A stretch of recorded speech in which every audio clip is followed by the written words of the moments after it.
Okay, so what we talked about on Friday was the fact that this is no longer a function graph. This is a derivative graph. So what that means is that the y-axis doesn't represent the position of the graph anymore. It represents the slope value of the graph. Okay. So the y-axis, this is my f prime graph. So y-axis represents the slope value of the graph. So this looks like a slope 0 here, right? But this is a positive or negative y value. It's positive. So that means the original graph is going to show what slope? Positive slope. So the original graph is going to be rising. Does that make sense? So all these are positive y values, but these are all positive y values that represents slope.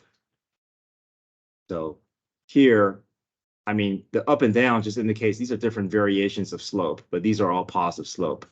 This is negative slope and positive slope. So the thing that's so confusing here is that we know the original graph is not going to look like this, but we're going to be thrown off by it because we're going to want to follow the way the path is growing. So the thing to help us remind us that this is what we're looking at is the derivative graph. We like to label what we're looking at. So anything above the x-axis is actually places where the actual graph is going to be rising. Anything below the x-axis is where the original graph is going to be falling. Anything on the x-axis is where the original graph is going to be showing slope 0. Okay. So we're going to build a slope sign line to help us see visually what the graph actually looks like.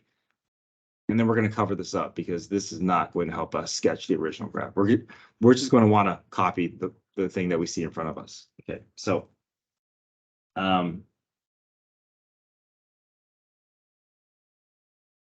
go ahead and create an f prime sign line next to your f prime graph.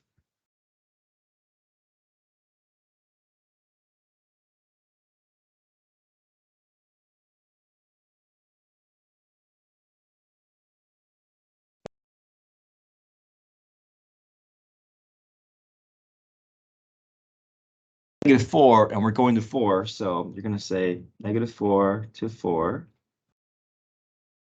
And we're going to put critical points on here. So critical points on my sign line is going to be slope 0. So where do you see slope 0 from my f prime graph? Negative. Oh, sorry. Yeah, -3. My bad. You're right. Yeah. Where do you see slope 0?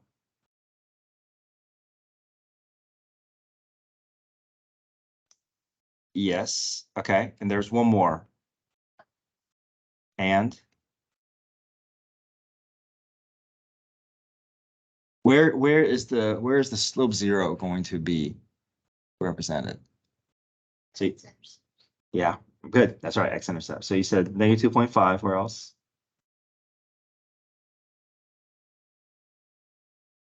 Okay, good. And 2. Yeah, and then 4 is already on the graph, so we'll leave that there. Right. All right.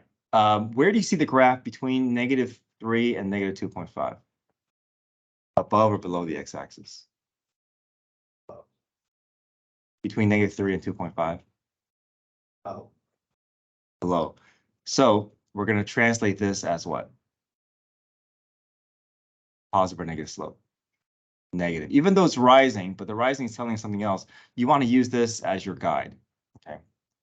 If it's below, then copy the symbol that you see next to it. Okay. Between -2.5 and 0.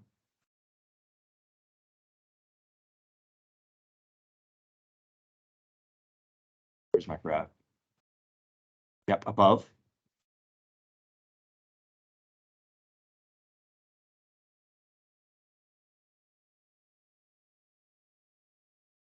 Sorry, I want to use arrows to help me visualize it. Yep, and then below. And then above. Good. So this is how your graph is actually going to look like, different than this. Okay. The next thing that we're going to create is we're going to create a second derivative sine line. We can also gather information about the concavity of our graph.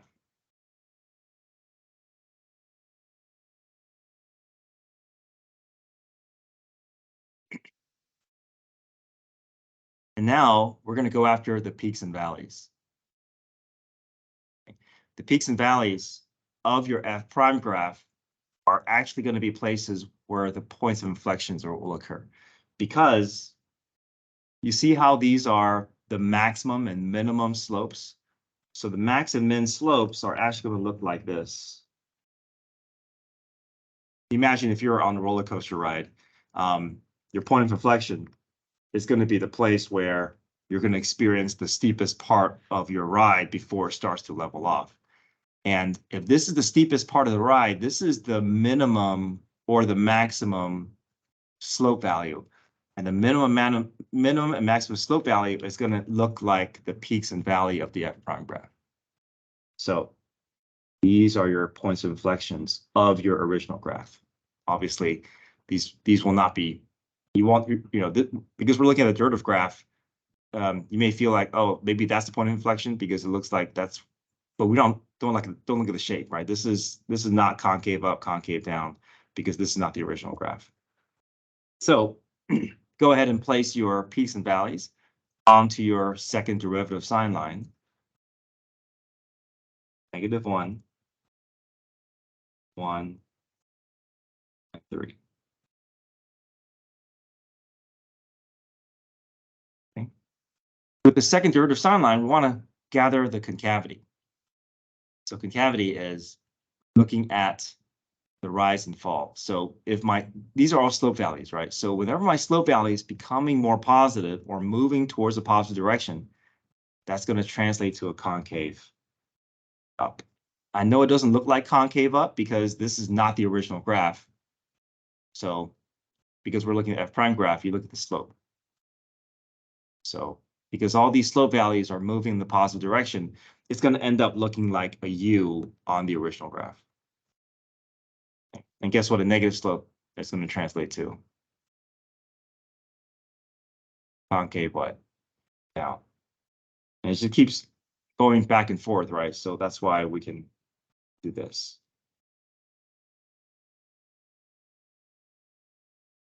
So now we're going to use these sine lines and the symbols that you see here to help us sketch the original graph. And obviously the original graph is not going to look like this one. So what we want to do is we want to cover this up, because if you look at this graph, you're going to want to be tempted to copy what you see in front of you. And that's what I see students have trouble with, is they're looking at this graph and they're trying to sketch their own graph, and they end up copying what they see. Now, there are some information that we can put onto our graph. We know that order pair -3, 3 and order pair 4, 6. So we can put that on the graph, but then after that, we're just going to look at our sine lines. Okay, so yeah, we'll do A and B last because C is the hardest part, is sketching the graph.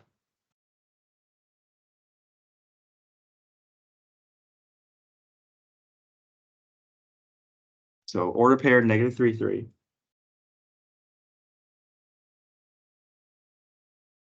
And 4, 6.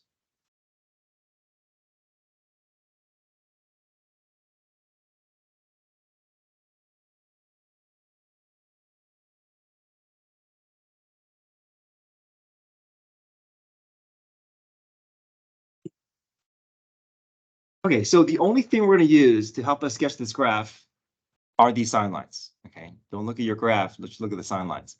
So this is our starting point here. Where do we want to start moving? Up or down? down. So we want to hit some, what's going to happen at negative 2.5? There's going to be a what? A relative what? Yeah, zero slope. What else? What do the arrows tell you? Relative min, right? Now, we don't know where the y value is, so you can dip that point below the x-axis. You can have it up here. It doesn't matter. You're just going to create a relative min somewhere.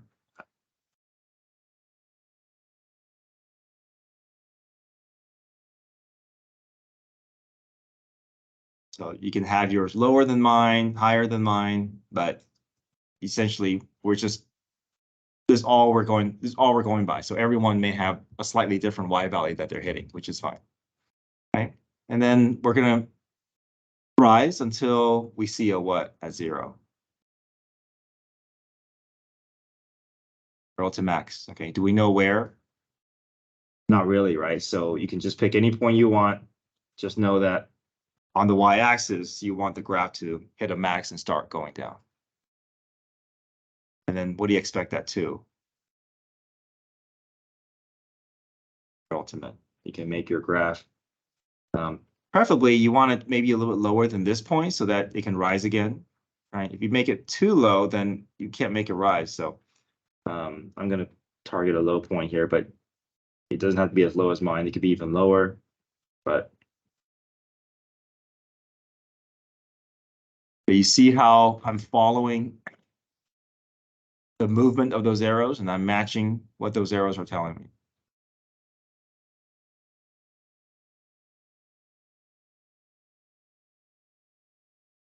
Now, this is just a sketch of the graph of our finished graph based off of my f prime sign line. But I still need to work in the curvature. So I use dotted lines to indicate, okay, this is all I have based off of my slope. I don't have anything about my curvature just yet. But what do you expect at -1, 1, and 3? What do we call these points?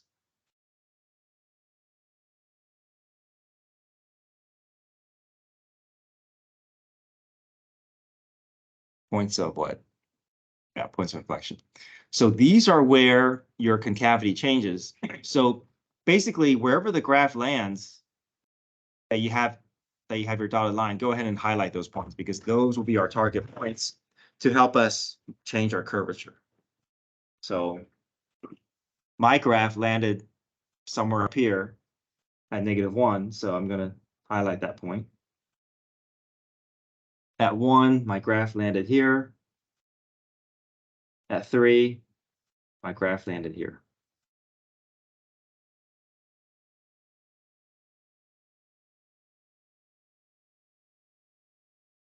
Okay, so how do we want the shape of our graph to look between -3 and -1?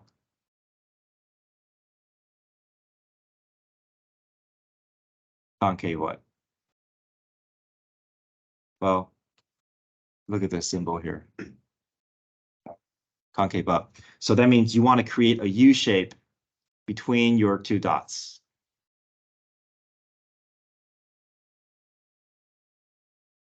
Over exaggerated. And then the next interval, you want the graph to be what? Concave down. So you're going to be a upside down U shape until you hit the next point. And then from 1 to 3, concave up. And then concave down. So here I'm going to over exaggerate and just show that it's like a first part of my upside down U. And all the while we're covering this up, right? Because if we're trying to match this graph, it's not going to look anything like it. So it's always a good idea. Once you create your sign line, you're forcing yourself to just look at these two to build your graph. Otherwise, you're going to end up copying the graph for your f prime. Okay, so now I did not ask for it on this one, but I'm going to ask for it on the test. It's also going to ask you to sketch the f double prime graph.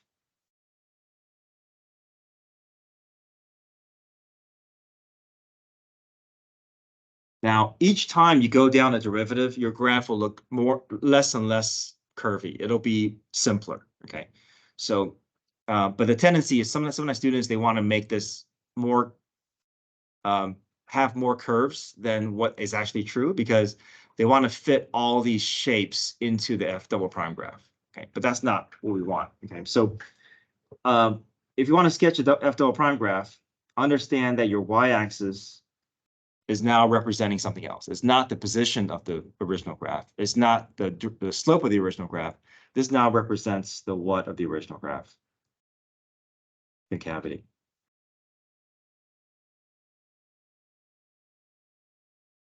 So to help us remember what we're looking at, we're going to label what we're looking at. Okay, so anything above the x-axis is concave up. Anything below is concave down. Anything on the x-axis is your point of inflection. So guess what we can start off with? Yeah. So where will the point of inflection go on my f double prime graph? On the what? X-axis, right? Okay. So -1, 1, and 3. Okay. And you're only looking at your concavity sign line. Do not look at your other graphs. Your other graphs will throw you off as well. All right. You're just forcing yourself to build your graph just off of that. Okay. But your graph is not going to match the shape here, right? The shape is for the original graph. We just want the graph to live in these regions. Okay. And you're going to make the graph as simple as possible. So it's just going to be lines that thread through these points. You're not going to make a U. You're not going to match the shape at all. Just match the location. Okay, where do we want the graph to start off? And do we want it to be above or below the x-axis? Above. So here's above, right?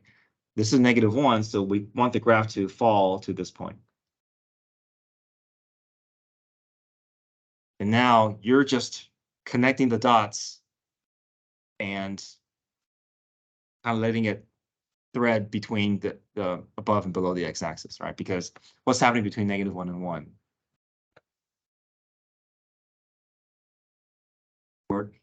It's going to be down, right? So if it's down, it's going to have to be down here. But then we already know where the graph's going to end up. So you're going to have to kind of loop the graph back up.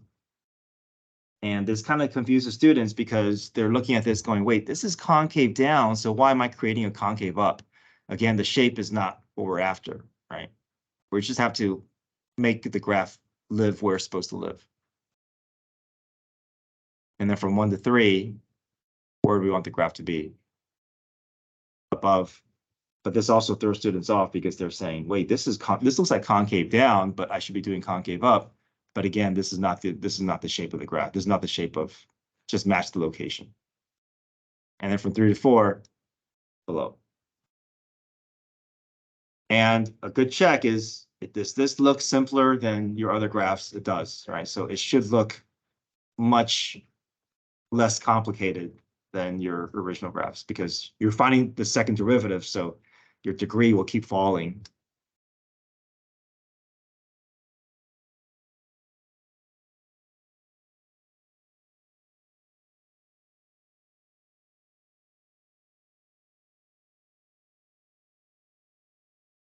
Okay, so A and B should feel easy because it says determine the values where the graph has relative max and relative min. Okay, where do you see relative max and relative min?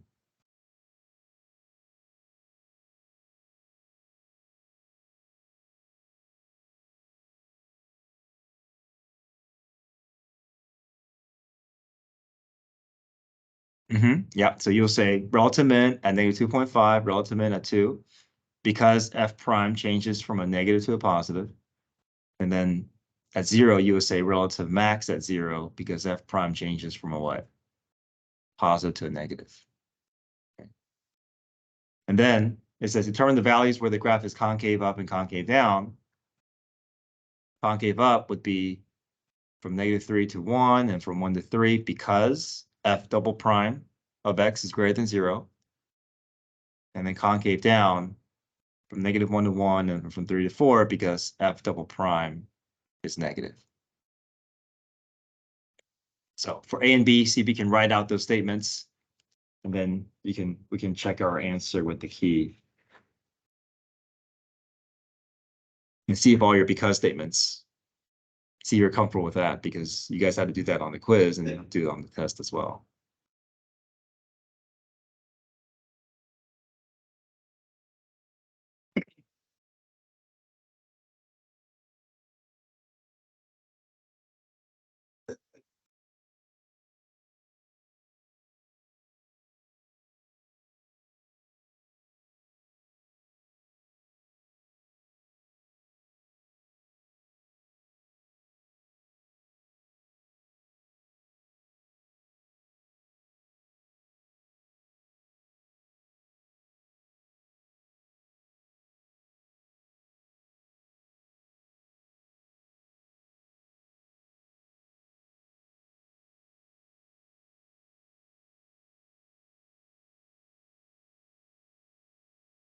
Yeah, 2 points of like relative minimum. You can, yeah.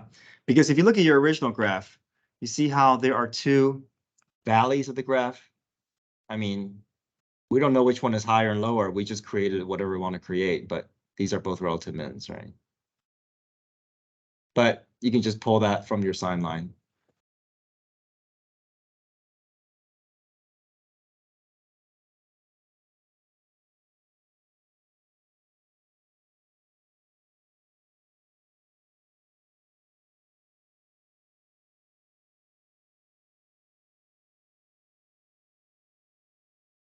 See if your because statements make sense. Or if you see if writing those because statements feels okay. You say the maximums because the concavity goes from like up to down. No, well, because relative max is not with concavity. Relative max is with the slope. So you have to say f prime changes sign from positive to negative. Now, if you're talking about point of inflection, then you can say because f double prime changes signs. But relative max, relative min, we don't care. We're not asking about curvature. So that's with the second derivative sign line.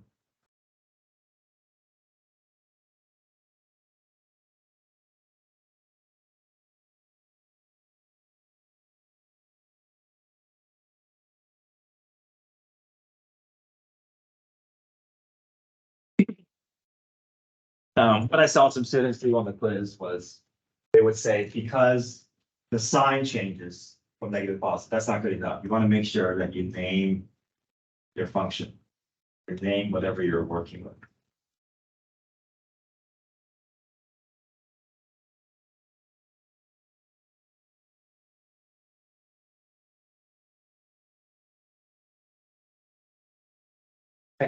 Morning, student. Me and Matthew will have some study today because we're preparing for a summer presentation. Is that fine? I'm not gonna be here, so I won't be taking work. Okay. Yeah, but I mean, if it's it'll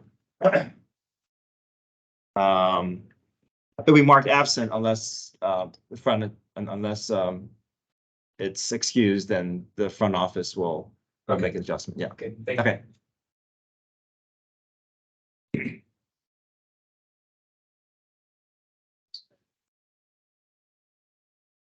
We don't know what the y values are. We just have to kind of estimate it from our dotted lines, right?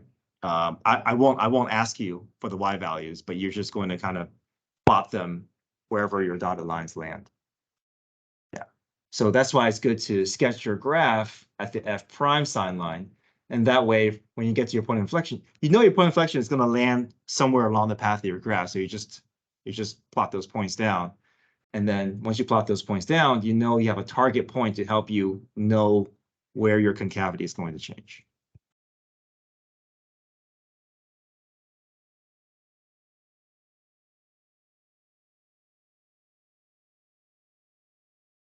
I was going to do this later, but you guys want to try another one of these? Yeah, okay. So, I mean, we're going to do this one in class as well, but what if we do that, I can just cover this up and do it on a separate sheet, right? So this is on page 7.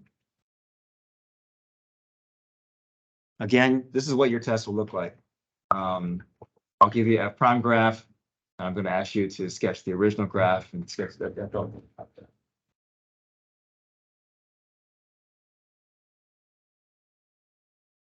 So work alongside you, and then you guys can try on your own and see how you do.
Hey, Khadija.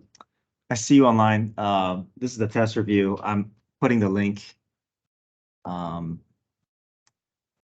we're looking at page 7. But you also get this in class as well. Okay.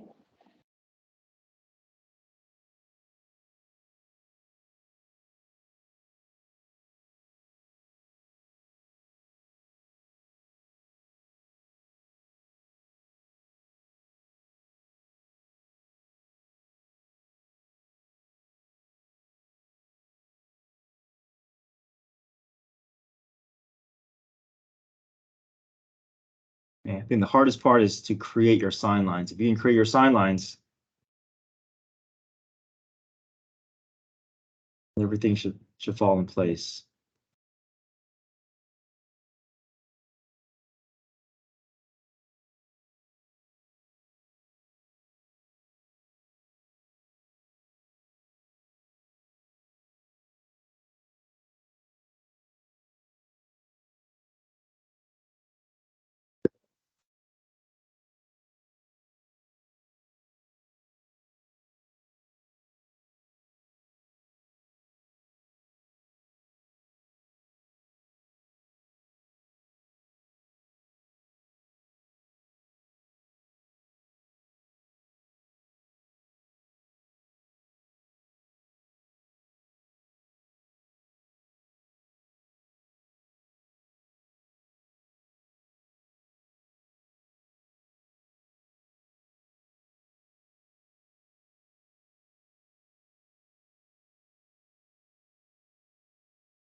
Okay.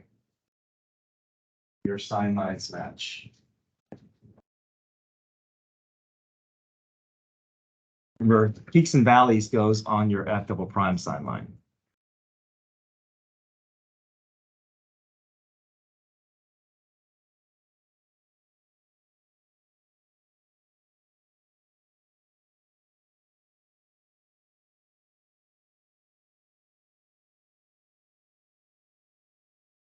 Okay.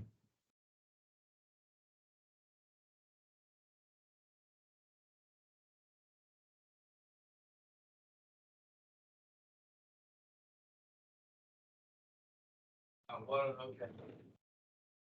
Okay, Addison, how do you feel? Okay. So now that you have your sign lines, you're going to cover up your graph or force yourself to not look at it. And then you're going to go to part H. You're going to sketch your f of x graph. Now, you have 2 points that are given as a starting point. There's a range here, but let's not worry about the range just yet. Okay. You're going to sketch your graph just following along your f prime sign line. We'll revisit the range after we create our dotted graph. I'll tell you what that means, but these are the points at the ends.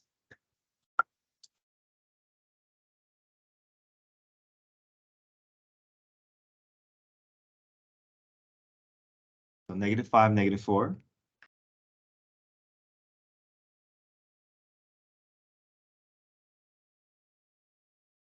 -5, 3.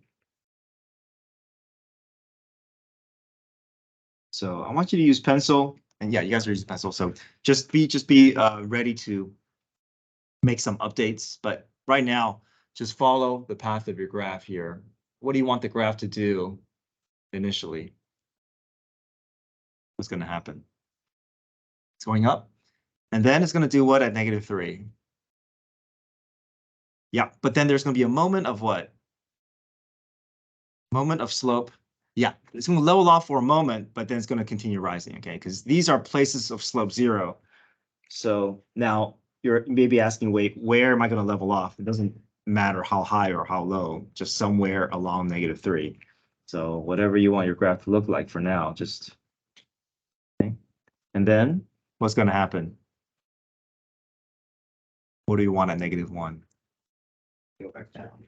Yeah, a relative max at -1. So I'm going to make my graph hit some relative max at -1.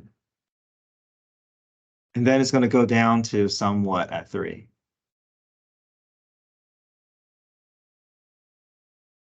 Okay, relative min. And then rise again. Okay, so your graph may be higher or lower than mine, but does that make sense?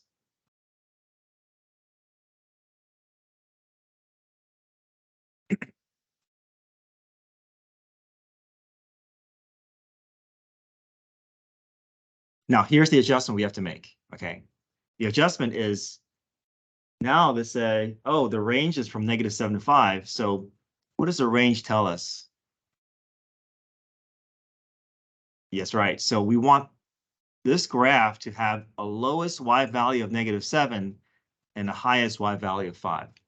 So what can we do to force the graph to have a y value of -7 and the highest y value of 5? What can we force a change to? We can't change the endpoints, right? Those are set in stone. But we can change the, yeah, that's right. So we can push the relative max all the way up to 5. And we can push the relative min all the way down to -7.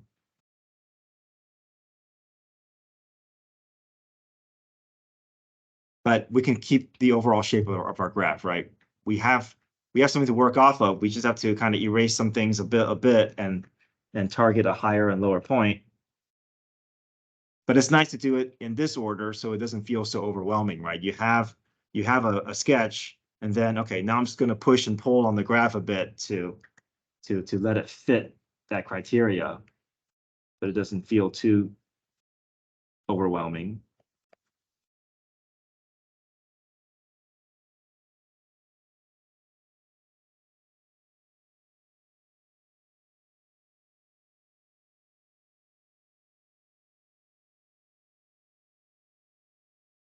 Are we good so far? Okay, so now you're going to target your points of inflection. So wherever the graph lands at -3, -2, 1, and 4, go ahead and highlight those points. And then those will give you target points to help you decide where you want your curvature to change.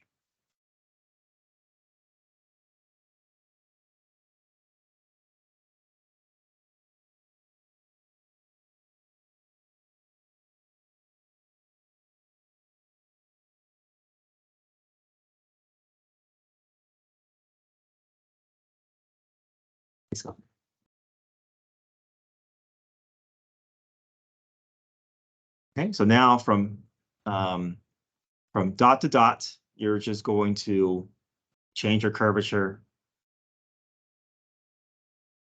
Concave down, concave up, concave down, concave up, concave down.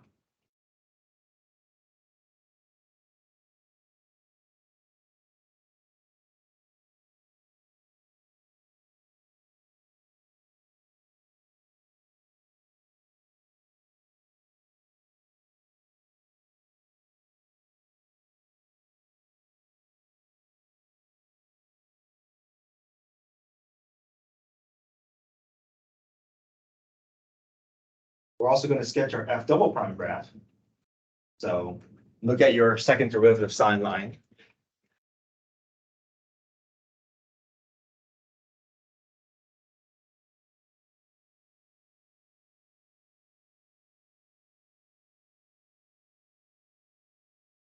And you're just sketching your graph based off of your second derivative sine line. Don't look at your f of x graph. But you want to go ahead and label.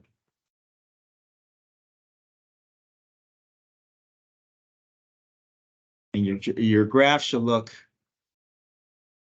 simpler than your original graph, than your other graphs.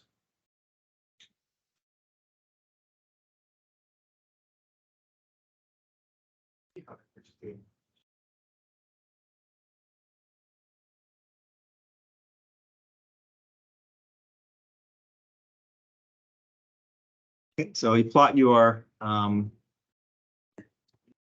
x-intercepts, right? You're just doing this off your sine line here. So -3, -2.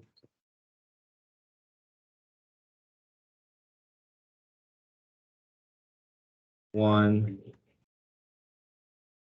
and 4. Okay, where do we start? Above or below the x-axis? Wait, what's this? Yeah, so we can have -5 here. But where do we start? Below, because this is concave down, right? Concave down is down here. So you're gonna start below and you're just gonna hook up with this point here. And then it'll be above, below, above, below. So it's just gonna keep threading back and forth between the points. Don't look at the shape of your graph, just make it as simple as possible between the points. We do need to end up below because from 4 to 5, it needs to be concave down.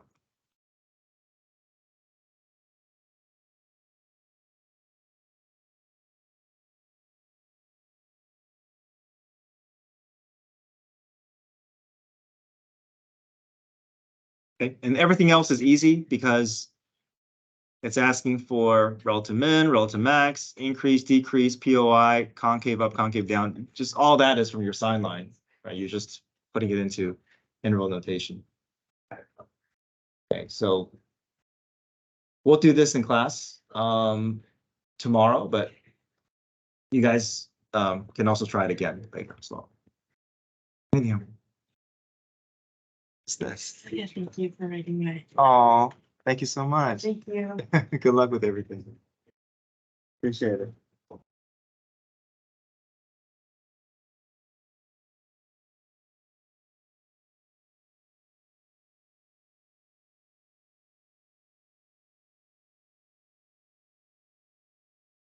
Okay, so today in class, Mr. Polo will go over these problems with you. You guys will work off the packet, but curve sketching problems, optimization problem, and then if there's time, do some more curve sketching. But we'll do a derivative graph tomorrow in class. This is just more straightforward curve sketch problem.